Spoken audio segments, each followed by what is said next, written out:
Auditor Julie Blaha has used the State Board of Investment and passed several resolutions that have put politics before their pensions, put her personal progressive views ahead of our pensions.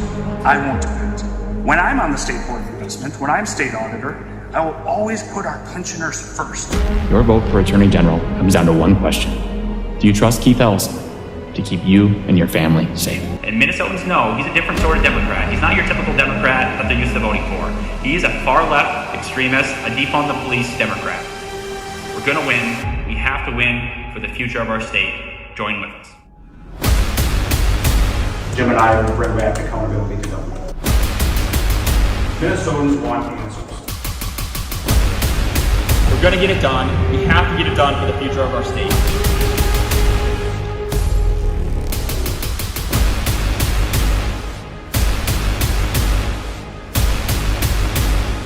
We are a shining city on a hill. We can all be proud of our incredible country.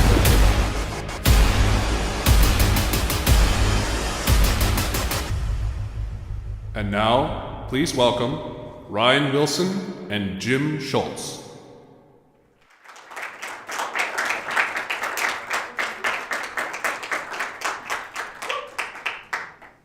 Hi everybody, how are you? What an intro, thank you. All right. Let's see, use this? Yeah, just don't go too far away from that. Oh, I see, got it. Good stuff. Well, I am Jim Schultz here. I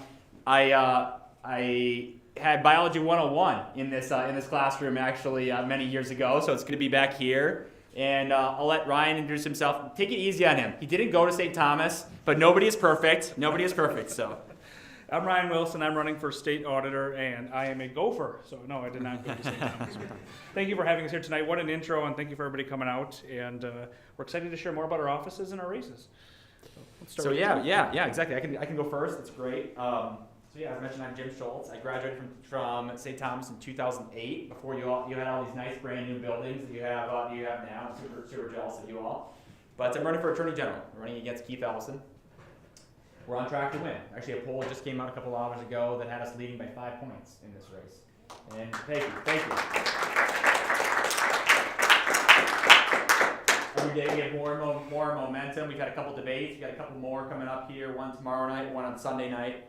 And we're going to keep working hard to make sure we get it done. I tell my team, failure is not an option. We have to win this race for the future of our state, for our kids, our grandkids, and we're going to make sure we get it done.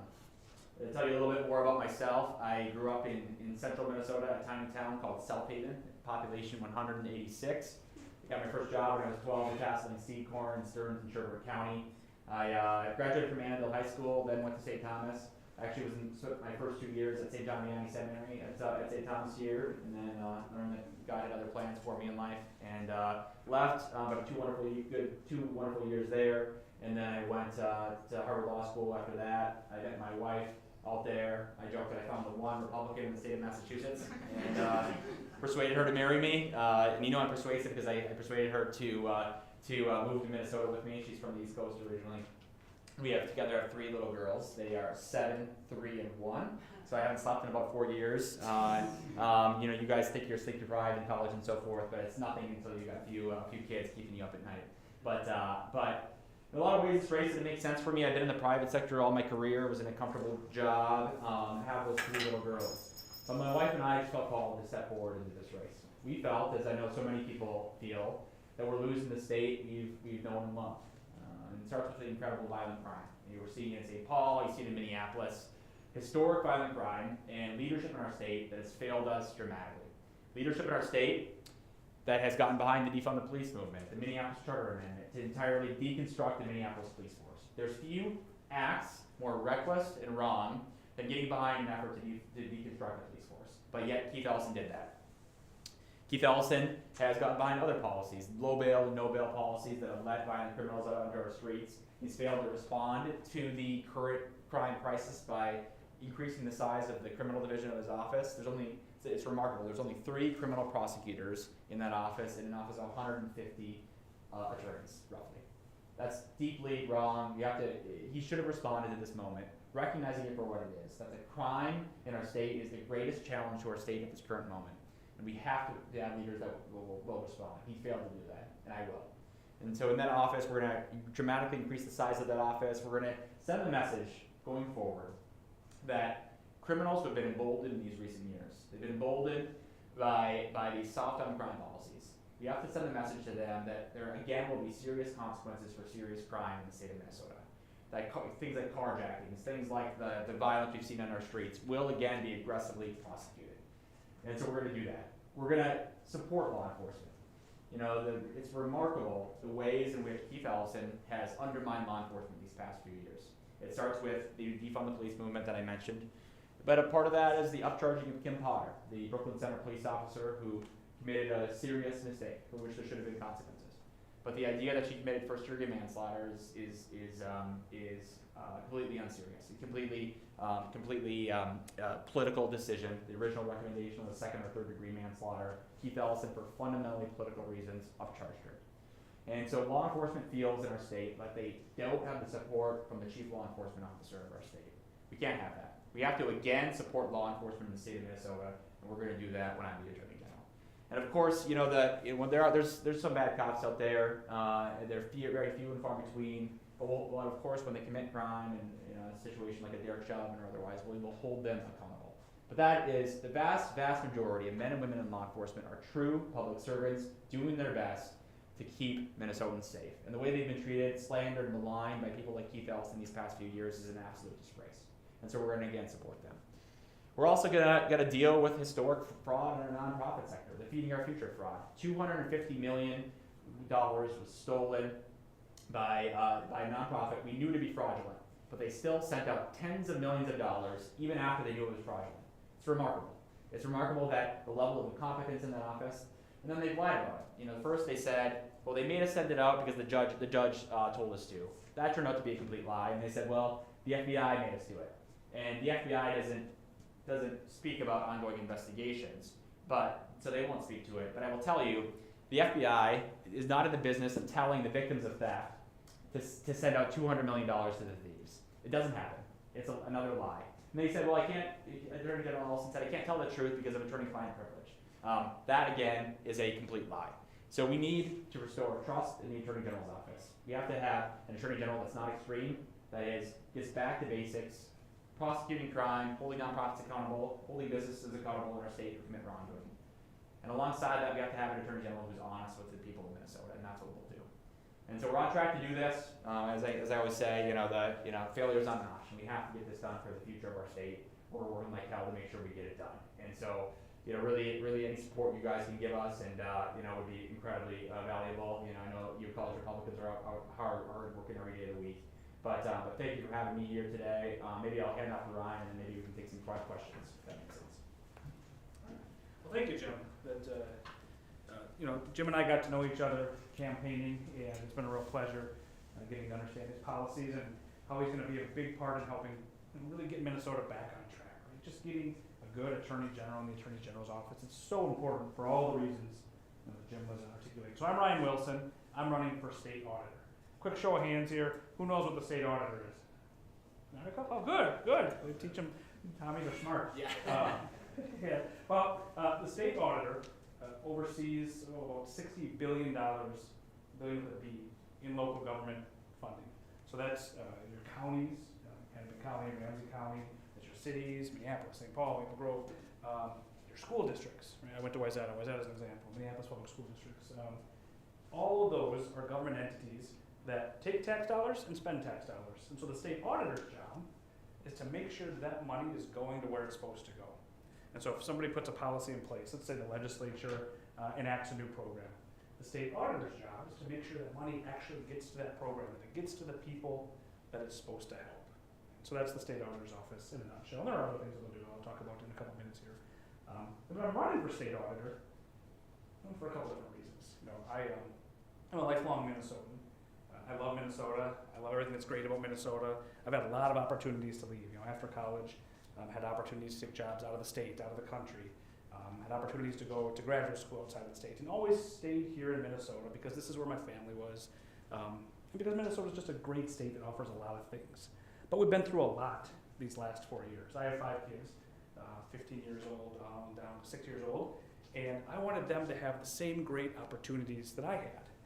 and to be able to do all Minnesota. I want all Minnesotans to have those same great opportunities. And seeing what Minnesota went through between, the riots, the unrest, the crime that's grown, real struggles with the pandemic, for 2+ years. I knew that somebody needed to step up, get into the auditor's race that could do the job of the state auditor, that could do the job of making sure that our programs were fulfilling their goals, that the money was going to where it was supposed to be going, that it wasn't being wasted, that it wasn't being abused. And in Minnesota, unfortunately, we have a recent history of that money being abused, that money being stolen. A couple years ago in 2017, 2018 timeframe, there was something called the daycare fraud scandal. Some people initially estimated as much as $100 million a year was being taken from programs, from people that needed that money, by people that realized that they could bill the government for services they weren't providing, and the government would just pay. And so people looked into it, and it turned out, I think it was estimate somewhere around $72 million was being taken. But nobody ever asked, well, whatever happened to that? Did those holes ever get plugged? Or is that still happening? Are people still defrauding the government? And that kind of just continued. And more recently, we've seen things like the light rail. There's a new light rail called the Southwest Light Rail, and it's been in the works for decades, but it's now billions of dollars behind schedule. And there was a period last summer where that council couldn't even tell legislators how much that was going to cost. And people got frustrated, and they ended up having to pass special legislation to fund an audit by the legislative auditor to go figure that out. And what they figured out was, well, it's again, a couple $1 billion under budget. It's a couple years late. And there's a funding hole that they don't know how that's going to be filled. That's something that the state auditor could have stepped in using their own authority, her own statutes, her own powers to be able to go answer that question for the people. And it would have been the first time they've done that. Auditors have a long history in Minnesota of answering those types of questions that come up that matter to Minnesotans. And so we see that. And then just before I got into the race, the Feeding Our Future scandal broke. The FBI raided a couple facilities, and it was $250 million to $400 million was suspected at the time. And so it's another example of when government doesn't have the types of controls in place, well, what's going to happen? You're going to get waste, you're going to get fraud, you're going to get abuse. And so when I'm state auditor, that's going to be my priorities. I'm going to focus on making sure that our counties, our cities, our school districts, that they have the internal controls they need so that the tax dollars, and you're all in college now, in a couple of years you'll be paying taxes, a lot, and you want to make sure those taxes are going to things they're supposed to, right? If you have kids, you're going to want to make sure that they're helping your kids get their education so that they can learn, they can grow, and they can go on to maybe someday be a Tommy like y'all. And but we need to make sure that those tax dollars are going to the things that they're designated to, and that bad actors aren't taking that money. And so that's why I'm running for state auditor. I'm running because we need somebody that's going to do the job, that's going to use the authority that's already there to hold governments accountable, to bring accountability, to bring transparency, to answer the questions of the day. And it's important. It's important because these things that are funded, these programs, these money, when money is taken away from a child, in a pandemic, that was a child that was hungry, right? Somebody had the idea that kids might not get fed when we shut down the schools. And so they idea, let's find other people, other ways to be able to feed these kids, right? That's a well-minded idea. Let's help the neediest among us.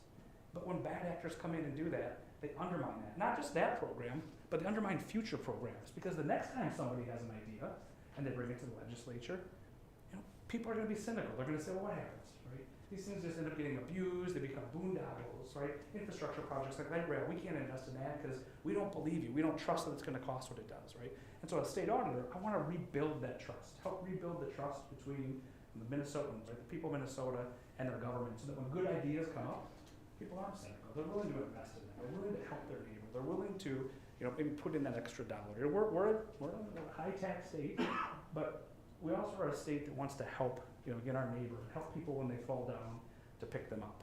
And again, a state auditor, and I think that's something that a good, Republican state auditor can do is really do the job, right? Not put politics into the office, not turn a blind eye because of a particular project either you don't like or do like, but call balls and strikes like an umpire. And that's what I'm going to be. I want to be an umpire that doesn't play favorites, doesn't put my thumb on the scale one way or another, but focuses on the job of the state auditor. So I'm excited. I think we're going to win. Like Jim, poll came out today. I'm up by 4 points in it. Polls go up, polls go down, but it's good when they go up. And, we'll take this one when we have it. It's going to be a close race, and one of the closest races in Minnesota in years. And And in part, that's thanks to people like you getting out and being active and being involved and having conversations with people. So thank you for having us here tonight. I'm happy to answer any questions you guys might have. I should make one quick shout out. So I'm a Gopher. I originally intended for most of my kids to go to the University of Minnesota. However, I have a goddaughter that is a Tommy. You can see Rose and say hi. All right. And I think that she's convinced my kids, her cousins, to probably come to St. Thomas as well. Well So done. Well done. All right. at least we're not Johnnies, right? That's right. Exactly. Oh yes, that would be terrible. So really quickly, thank you all for being here. My name is Nisha Kimber. I'm the president of College Republicans, and I wanted just to, on behalf of College Republicans and everybody at St. Thomas, thank you so much for being here. It really means a lot. And for questions, we're going to have people just form a line on this side. We have 2 microphones. One is for the people online, and the other is for the people in the room.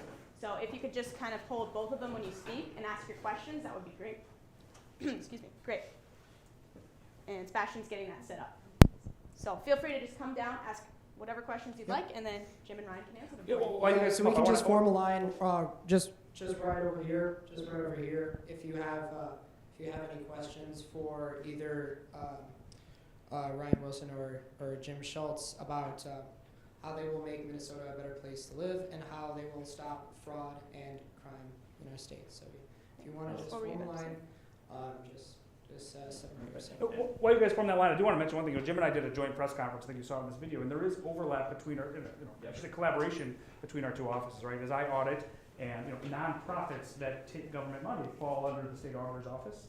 If we find fraud or suspect fraud, we can refer that over to the attorney, and we will refer it over to the Attorney General's office to follow up on that. Yeah, absolutely. Yeah. Yes, sir. I had a question for each of you. Thank you for coming. I was a Tommy, but also got my MBA at the Carlson School. So There you Uh, go. let me start with Ryan. So if you can uncover hundreds of millions of dollars, do you have the resources in your group to be able to go after that, or what other resources might you need to recover the monies? I think we do. We've looked at it, and I think as we ramp up the Special Investigation Division, I think there is resources there. The legislature recently gave over $1.5 million to the auditor's office to help with schools. That money's gone untapped, and I think that might allow us to add more resources for the schools, but then as we free up other people, we'll be able to place them in the state auditor's office. That said, if I need to hire 1 or 2 or 3 additional people for the Special Investigations Division, I think the legislature is more than open to that. Right? There's a real appetite right now for more accountability in government, and everything I've heard, again, from both sides of the aisle, people want to invest in more accountability. Okay. And then Jim, how many more police do you think we need in the state of Minnesota, particularly downtown Minneapolis? Yeah, well, I mean, it's a good question. So we're down a few hundred, folks in the Minneapolis Police Department. We've got to at least get back to the pre-2020 numbers. And even prior to that reduction, there was actually a discussion of meaningfully increasing the size of the force, of the Minneapolis force. And I think we need to at least get back to the pre-2020 numbers. I do think that's going to be a rebuilding process of several years, and I think at that point, I'm not going to claim to be the expert on policing levels and so forth, but I do think there ought to be a real evaluation at that point once we actually get back to the numbers that we previously had. And I think that's probably it's years down the line because you just can't you can't get to back to those levels. Particularly when we have their applications are so far down in Minneapolis especially, but in St. Paul as well, where there's just not nearly the number of men and women in law enforcement that are coming through the law enforcement training programs and otherwise, and then who actually want to come and work in Minneapolis right now because they don't have the support from city leadership. The Minneapolis City Council has been remarkably hostile. I would say remarkably reckless and irresponsible when it comes to public safety. When you talk about the people who have been at the center of the failures around public safety these past years, it's the Minneapolis City Council and alongside Keith Ellison. And so it's going to take a long time to get back there, but I do believe you've got to at least get back to the levels pre-2020, and then from there we'll have to evaluate some years down the line. But hopefully that answers your question. Let me add something to that, if everyone mind. So the state auditor's office, one of the things that they have authority over, so everything in government has a check and a balance, at least it's supposed to in our system of government.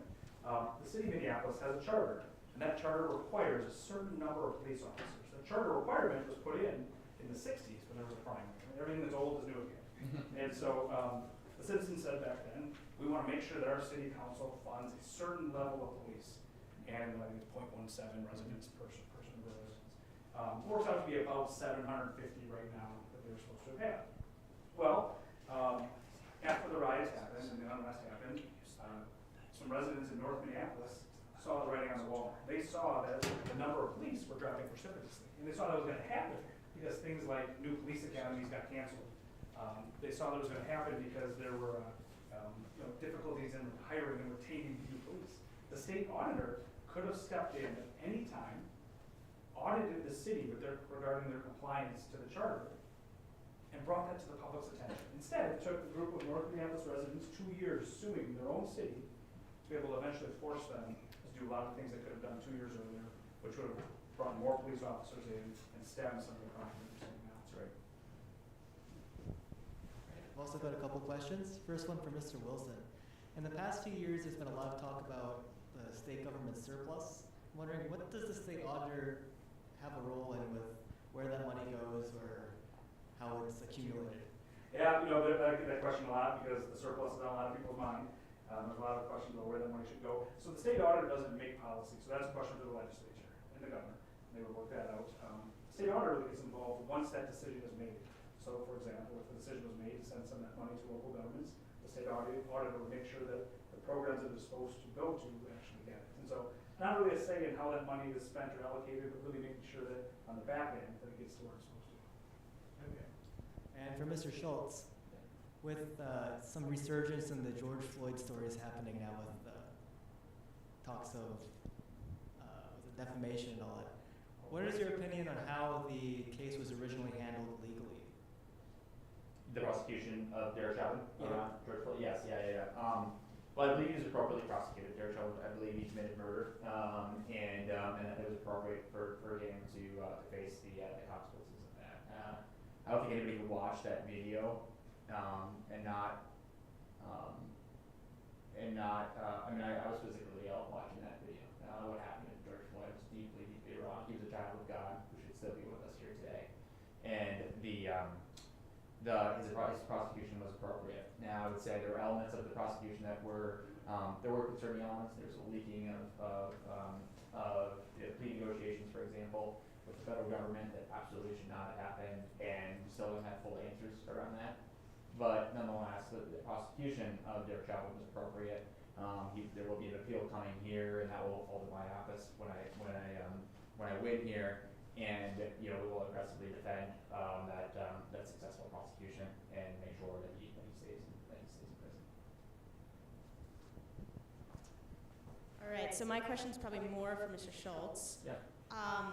So as we know, as you mentioned in kind of your little speech, the Black Lives Matter, the whole race relations stuff, and then of course George Floyd, and that led into a lot of the riots and stuff.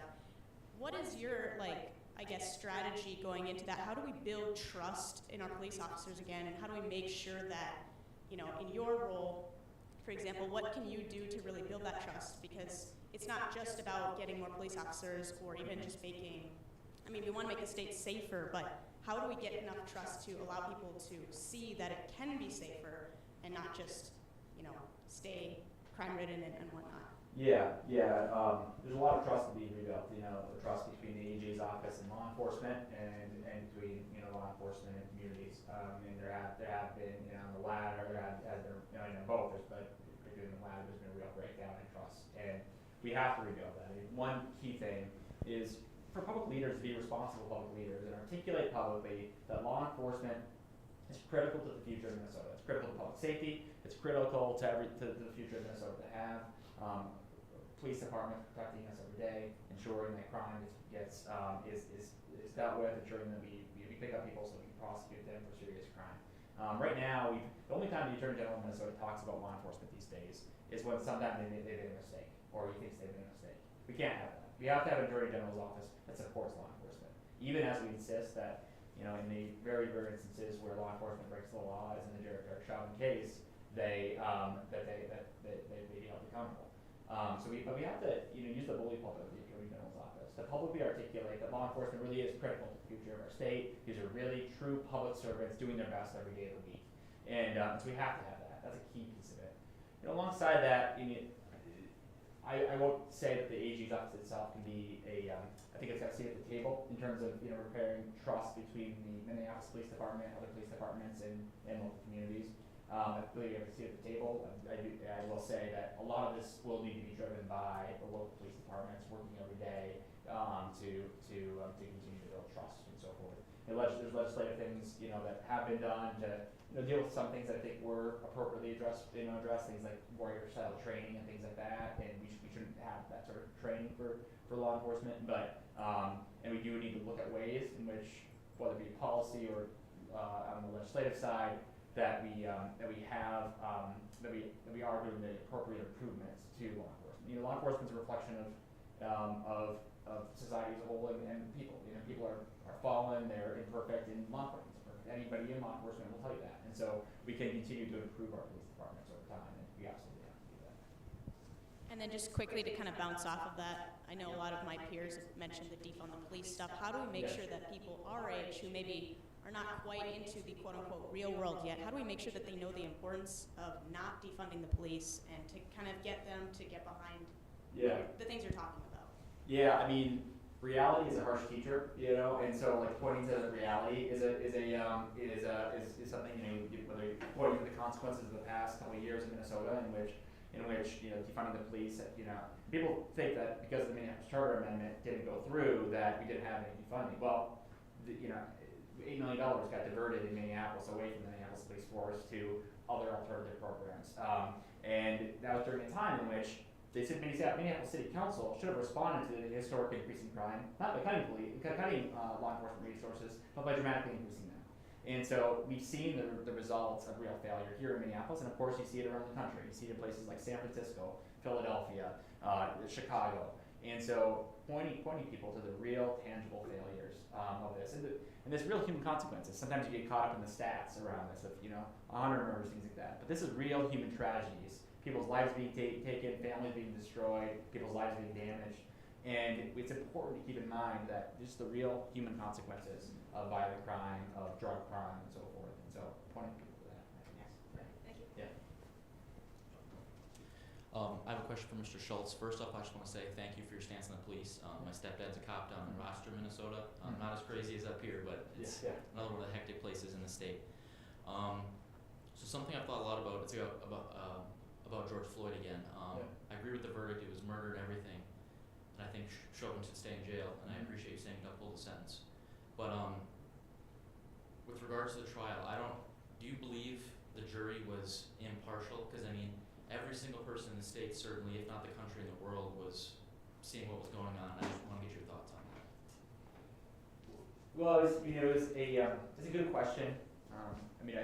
I do believe there's a lot of hard work that was done on both sides to ensure a jury, an impartial jury. I think they obtained a jury that was as impartial as it could have been in the circumstances. And in these very high-profile cases, you see it anywhere.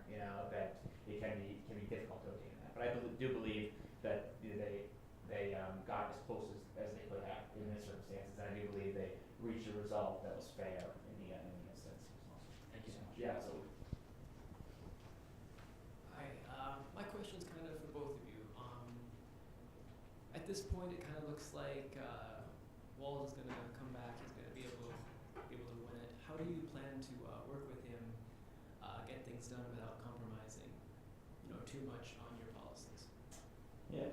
I think the great thing, we're independently elected constitutional officers, right? And so in the Minnesota Constitution, you have the governor, we have the attorney general, the secretary of state, and the state auditor. The state auditor's been in there since the territorial days, even before we had a constitution.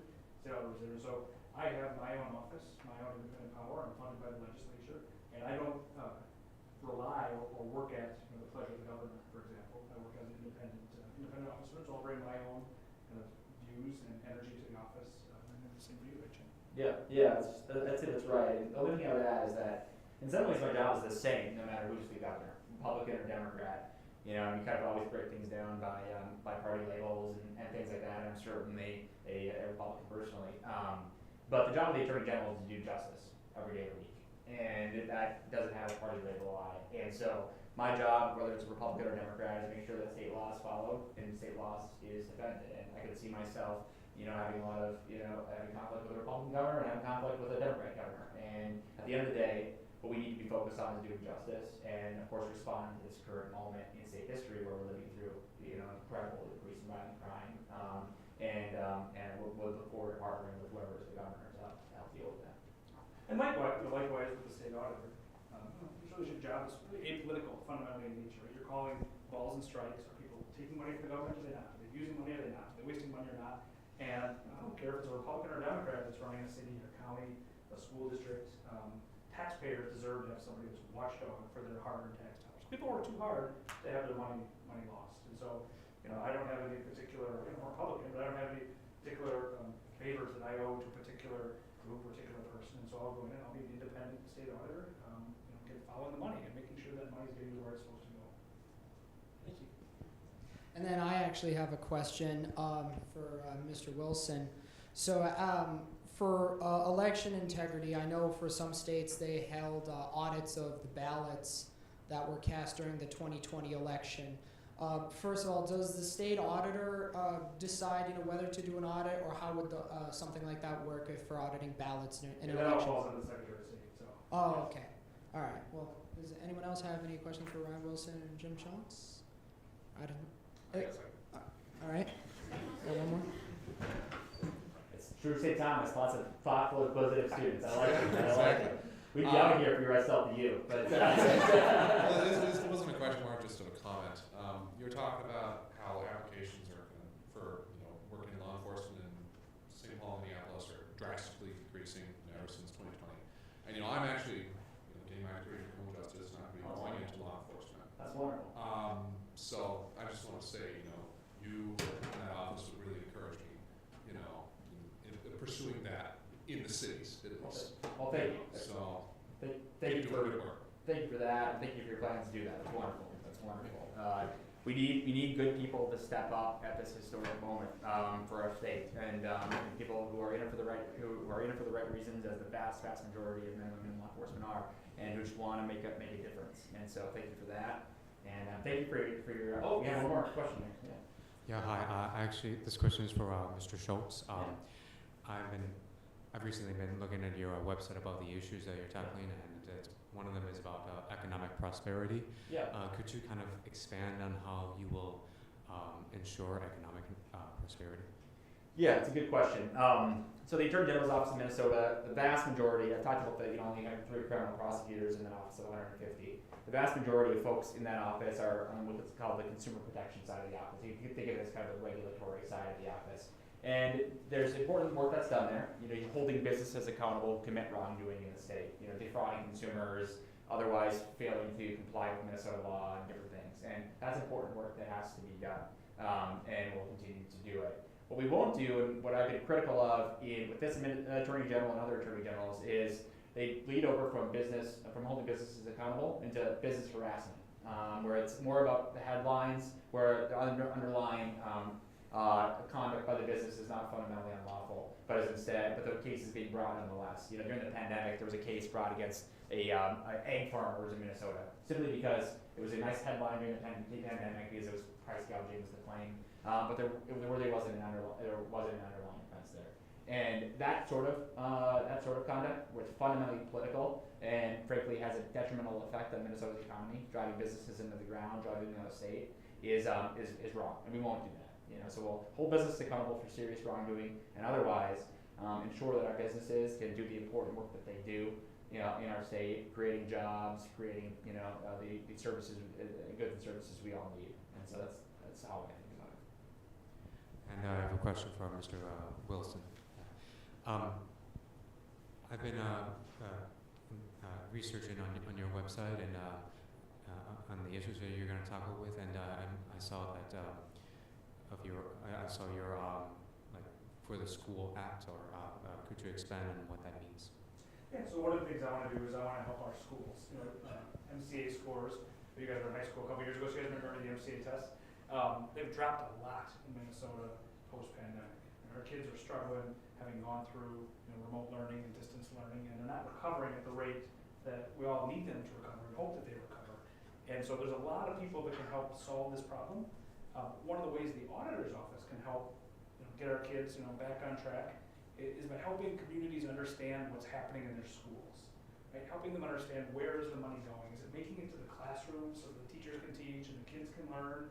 And not just where is the money going, but one of the things I want to do, and this takes work with the legislature to get this to happen, is I want to bring what's called performance evaluations or performance audits to our school districts. We have those for our big programs that are state level, but if we can help our school districts understand, okay, we brought in these new programs, or we brought in iPads, or we brought in whatever it might be, did it move the needle? Did it help the kids learn more? Did it help the kids read more, right? And then once we find out what's working, we can share that around the state. And we can share those best practices across school districts so people can learn from each other in Minnesota. And so that's the essence of the schools plan, is helping schools understand what's happening in their own school, giving them the data that they need, and then sharing those successes around the state. Again, so we can help get our kids to rebound, this post-pandemic. I just have another question for Mr. Wilson. I'm just wondering, what's the position for a state auditor in regarding for businesses? How do you ensure that money will be money given by businesses, small businesses, and all that will be transferred without any trouble? So one of the things the auditor oversees is government, right? Ultimately, we're auditing the government to make sure they're spending money on what they're supposed to. But when the government, so counties, cities, school districts, these local governments, give money to either contractors or grantees to do services on their behalf, and nonprofits is a popular one, the state auditor has the jurisdiction to be able to go in and to look at, did that money go to the thing that it was supposed to? So for example, Feeding Our Future was at the state agency level, so that doesn't fall directly under the state auditor. Well, the state auditor could have done things to stop that and chose not to, but I'll just use this as an example. When money is given to an entity and it's not going to make meals and to feed kids and to help people that are hungry, but instead being mansions being bought in Plymouth or hotels in Kenya or Porsches being bought, that's something that an auditor could go in and can find. An auditor has this subpoena power, and so they can go in and they can get records, and they can use those records to understand what's happening. And so it's been figured out at the state level. One of the open questions we have is, are similar types of frauds happening at the county level, at the city level, right? There a lot of money came through in the pandemic. $73 billion from the federal government came through all levels of government. And so the question is, are these bad actors, are they the same ones or similar ones? And people that see this idea that you can build a government for services that you're not providing and taking advantage of it, is that happening at other levels? And our current state auditor hasn't given us those assurances. She hasn't spoken out at all on this issue, and it leaves people in the dark, it leaves people wondering, and at least it breaks down that trust that I was talking about. And so again, that's something that you'll see very different when I'm state auditor is, I want to come and speak to the public. I want to explain what's happening. I want to give assurances to the programs that are working, so people again don't get cynical and they're willing to invest in them, but also that they know that when there is something that isn't working, we're going to catch it when it's a small problem, so it doesn't grow to be a big problem. Thank you. All right. I think Nisha might be coming down. I want to add one quick thing. You're getting old when you start feeling like you need to give words of wisdom. Enjoy your days. These are the best days of your lives in college. But Jim and I were at a dinner last night, and the speaker, you were at the dinner, right? I was. Yes. I didn't see you, right? I heard you were there. And the speaker was talking about a lot of things, but one of the things was the need to dialogue with people that you think you might disagree with, or people that you might see as, enemies, probably too strong a word, but take the opportunity to find, the college Democrats, and sit down and dialogue with them, right? And know that a lot of the things that they want are to solve the same problems. They just see a different way of solving those problems. And have that dialogue and understand them, be friendly with them, right? And the way you're going to convert people is, and this is what the speaker talked about last night, it's not through hate, but through love, right? And showing them that you have a certain compassion, that you understand their issue. And that's an important skill. That's, it's something maybe that's just ingrained in Jim and I, both through our upbringing, but also as attorneys. It's important to be able to see the other side of the issue. And so your side, you can strengthen your side, by understanding the points the other side is trying to make. So I would encourage you, reach out to the other side of the aisle and build those relationships, because you can learn a lot about yourself and about your fellow classmates. Thanks.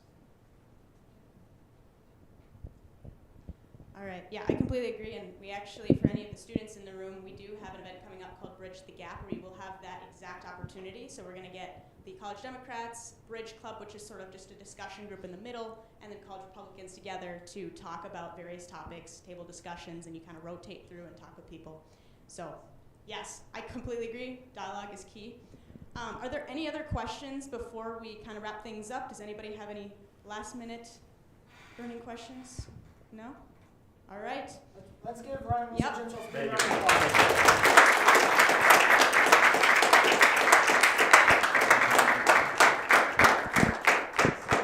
Thank you again. All right. Yeah, that is the end of our official event, but we have a room till 8:30, so feel free to, stick around, talk to one another, talk to Mr. Wilson, Mr. Schultz, but yeah, thanks for coming out. Really appreciate having you all here. And until next time, have a great night. Yeah.